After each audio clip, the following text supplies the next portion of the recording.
أعوذ بالله من الشيطان الرجيم بسم الله الرحمن الرحيم إنما يريد الله ليذهب عنكم الرجس أهل البيت ويطهركم تطهيرا صدق اللہ العلی العظیم اللہم صل علی محمد وآل محمد۔ السلام علیکم ناظرین، میں ہوں آپ کا اسٹرالوجر اسکالر سید سکندر رضوی۔ آداب رمضان پروگرام میں خوش آمدید۔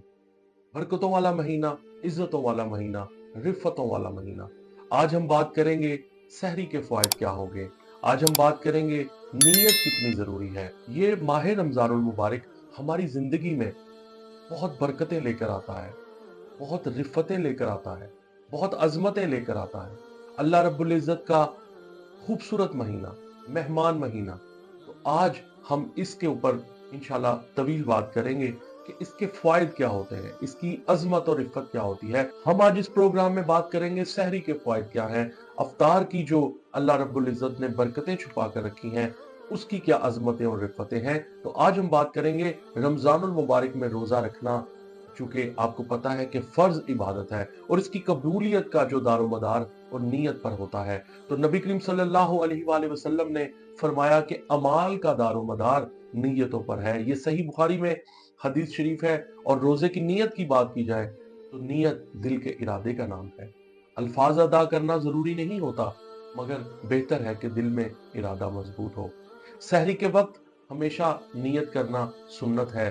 چونکہ آج ہمارا پروگرام جو ہے اس میں سحری کے جو کرنے کے اوقات ہیں، سحری کی لذت کیا ہے، سحری کا اجر و ثواب کیا ہے۔ سحری کے وقت نیت کرنا سنت نبوی صلی اللہ علیہ وآلہ وسلم ہے، اور سحری خود ایک برکت والا عمل ہے۔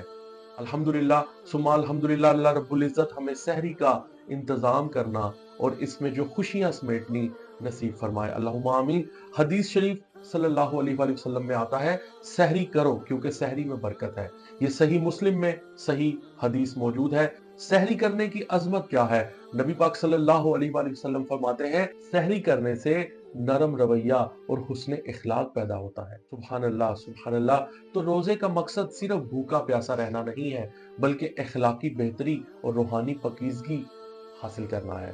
نبی کریم صلی اللہ علیہ وآلہ وسلم نے فرمایا روزہ مومن کی ڈھال ہے۔ اگر کوئی تم سے لڑے یا بدتمیزی کرے تو کہہ دو میں روزے سے ہوں۔ یہ بخاری شریف میں حدیث موجود ہے۔ روزہ دار کو غصے اور بد زبانی سے بچنا چاہیے، دوسروں کے ساتھ نرمی اختیار کرنی چاہیے۔ اسلام ہمیں سحری اور افطار میں میانہ روی سکھاتا ہے، بے جا اسراف سے بچاتا ہے۔ قرآن مجید فرقان حمید میں ارشاد ہوتا ہے کھاؤ اور پیو اور حد سے تجاوز نہ کرو۔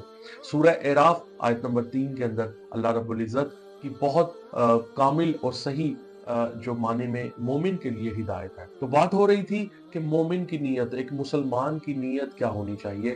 تو نیتوں کا دار و مدار چونکہ آپ کے عمل پر ہوتا ہے، تو روزے کی نیت خالص خالص خالص اللہ رب العزت کے لیے ہونی چاہیے، چونکہ یہ اللہ کا مہینہ ہے۔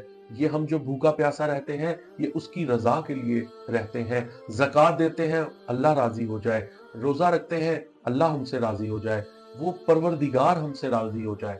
تو ہمیں روزے کے دوران دوسروں کے ساتھ نرمی اور اچھے اخلاق اور صبر و تحمل کا مظاہرہ کرنا چاہیے۔ ایک مسلمان مومن سحری اور افطاری کی پریکٹس کرتا ہے تو اللہ رب العزت نے اس کا ایک مقصد رکھا ہے۔ جیسا کہ سحری اور افطار کی میں فضیلت بیان کر رہا تھا، سحری کی عظمت بیان کر رہا تھا، تو روزے کی فضیلت کے اندر ایک حدیث میرے تک پہنچی ہے، وہ آپ ناظرین کے سامنے میں ضرور بیان کروں گا۔ حضرت زرارہ رضی اللہ تعالیٰ عنہ حضرت امام باقر علیہ السلام سے روایت کرتے ہیں اور کہتے ہیں کہ اسلام کی بنیاد 5 ستونوں پر رکھی گئی ہے۔ وہ 5 ستون یہ ہیں، اول نماز ہے، پھر روزہ ہے، حج ہے، زکوٰۃ ہے اور ولایت اہل بیت۔ یہ صحیح حدیث ہے جو اصول کافی میں موجود ہے۔ آقا کریم صلی اللہ علیہ وآلہ وسلم کا فرمان اقدس ہے کہ خدا نے فرمایا، یہ وہ ہمیں خبر دیتے ہیں کہ خدا نے فرمایا کہ روزہ خاص میرے لیے ہے اور میں اس کی جزا دوں گا۔ سبحان اللہ، سبحان اللہ۔ تو حضرت امام جعفر صادق اللہم صل علی محمد وآل محمد فرماتے ہیں کہ اللہ رب العزت نے روزہ دار کی نیند کو بھی عبادت رکھا، اس کی خاموشی کو بھی تسبیح رکھا، اس کے عمل کو مقبول اور اس کی دعا کو مستجاب فرمایا۔ روزہ جہنم سے بچانے کی ڈھال ہے۔ روزہ کے آداب بہت زیادہ ہے۔ روزہ کے جس طرح کچھ روحانی فوائد ہیں، کچھ جسمانی فوائد ہیں،